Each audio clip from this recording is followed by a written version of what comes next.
Mehedi Hasan Miraz out, Sheikh Mehedi in. Tiger team ম্যানেজমেন্টের এমন master প্ল্যানেই ধরাশায়ী শ্রীলঙ্কা। স্পিন জাদুতে শেখ মেহেদী ভরকে দিলেন লঙ্কান ব্যাটারদের। তার সামনে দাঁড়াতেই পারেননি স্বাগতিকদের কোনো ব্যাটার। 4 ওভার বোলিং করে মাত্র 11 রান খরচায় মেহেদী তোলেন এক হালি উইকেট। অল্পের জন্য ফাইফার তোলা না হলেও দলের প্রথম 5 উইকেটের 4টি আসে মেহেদীর হাত ধরে। তার এমন অবিশ্বাস্য বোলিংয়ে সিরিজ জয়ের স্বপ্ন দেখছেন টাইগাররা।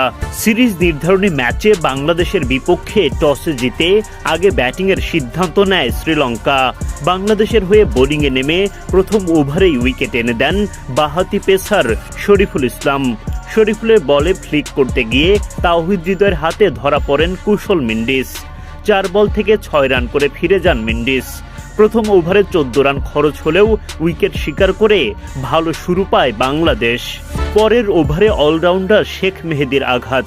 স্লিপে দাঁড়ানো তানজিদ তামিমের হাতে ক্যাচ দিয়ে এবার উইকেট হারান কুশল পেরেরা। রানের খাতা খোলার আগে বিদায় নিতে হয় তাকে। 19 রানে জোড়া উইকেট বাংলাদেশের ঘরে। নিজের দ্বিতীয় ওভারে বোলিং করতে এসে ফের উইকেট শিকার করেন শেখ মেহেদী। এবার তিনি ডাগ আউটের পথ দেখান দীনেশ চান্দিমালকে।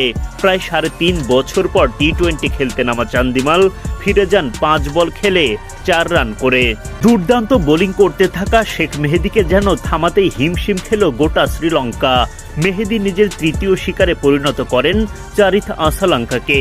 বোল্ড হওয়া আসালাঙ্কা 8 বল খেলে মাত্র 3 রান করতে পারেন। এক প্রান্তে প্রতিরোধ গড়ে তোলা প্রথম নিশাঙ্কার বিদায় ঘণ্টা বাজে মেহেদীর হাতেই।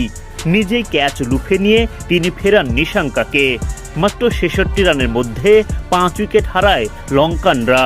4 ওভার বোলিং করে মোটে 11 রান খরচায় এক হালি উইকেট তোলেন শেখ মেহেদী। শামীম পাটোয়ারি, মুস্তাফিজুর রহমানরা উইকেট শিকার অব্যাহত রাখেন। ফলে বাংলাদেশি বোলারদের চাপের মুখে খুব একটা সুবিধা করতে পারেননি শ্রীলঙ্কার ব্যাটাররা। সীমিত পুঁজিতেই তাদেরকে আটকে রাখতে সক্ষম হয় বাংলাদেশ।